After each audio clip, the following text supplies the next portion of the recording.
South Africans are voting in the most pivotal election since the racist system of apartheid ended in 1994, which could see the African National Congress, ANC, lose its majority for the first time in 30 years.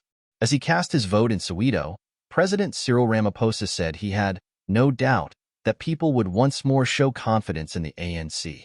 John Steenhuisen, leader of the opposition Democratic Alliance, DA, described the poll as the first opportunity for change in 30 years. Voting has been smooth overall, with long queues in some areas. One election official in Johannesburg told the BBC that the line of people waiting to vote, which snaked outside the polling station for hundreds of meters, was reminiscent of the historic scenes in 1994, when black people were allowed to vote for the first time. Julius Malema, the leader of the Radical Economic Freedom Fighters, EFF, queued for 3 hours in order to cast his ballot. Many others reported waiting for a similar length of time. But some people have been turned away due to a rule change which requires them to vote where they registered. Support for the ANC has waned over the years because of anger over high levels of corruption, crime, and unemployment. In power since anti-apartheid icon Nelson Mandela led it to victory at the end of white minority rule, the ANC is seeking a 7th term in office. Opinion polls have consistently suggested that the party will lose its parliamentary majority for the first time, forcing it to enter into a coalition with one or more opposition party. We are entering the next phase of our democracy, and it is going to be a big transition, political analyst Richard Callan told the BBC. We will either become a more competitive and mature democracy, or our politics will become more fractured. There is no direct election for the president. The new National Assembly chooses the president, who is normally the leader of the majority party. The DA has signed a pact with 10 other parties, agreeing to form a coalition government if they get enough votes to dislodge the ANC from power. But this is highly unlikely, with the ANC expected to remain the biggest party, putting it in pole position to lead a coalition. It got 57.5% of the vote in the last election, compared to the DA's 21%. Former President Jacob Zuma caused a major shock when he announced in December that he was abandoning the ANC to campaign for a new party, Umkhonto weSizwe, MK, which translates as Spear of the Nation. Although he has been barred from running for parliament because of a conviction for contempt of court, his name still appears on the ballot paper as MK leader.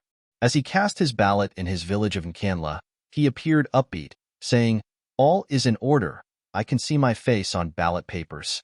Opinion polls suggest MK will get about 10% of the vote. It is expected to do especially well in his home province of KwaZulu-Natal, where tensions have been high, with some incidents of violence reported during the campaign. The election in KwaZulu-Natal could become very messy. Expect a lot of disputes and contestation over the results, Professor Callan said. Police and the army have been deployed to polling stations across the country to ensure that voting takes place peacefully and that ballot papers are not stolen. More than 27 million people are registered to cast their ballots in a poll that highlights growing political fragmentation in the country. A record 70 parties and 11 independents are contesting, with South Africans voting for a new parliament and 9 provincial legislatures. The huge growth in parties shows disillusionment with the old big parties, or, cynics would say, people are looking for an opportunity to get into parliament and earn a pension, Professor Callan told the BBC. Women make up 55% of registered voters, around 15 million, according to statistics released by the Electoral Commission. In terms of age group, voter registration is highest among those who are 30 to 39 years old. They make up almost 7 million of the 26.7 million voters.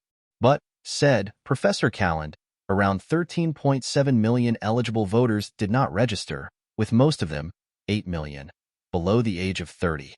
They have turned their backs on our young democracy. The assumption is that they have lost hope, feeling economically excluded and seeing no viable opposition, he added.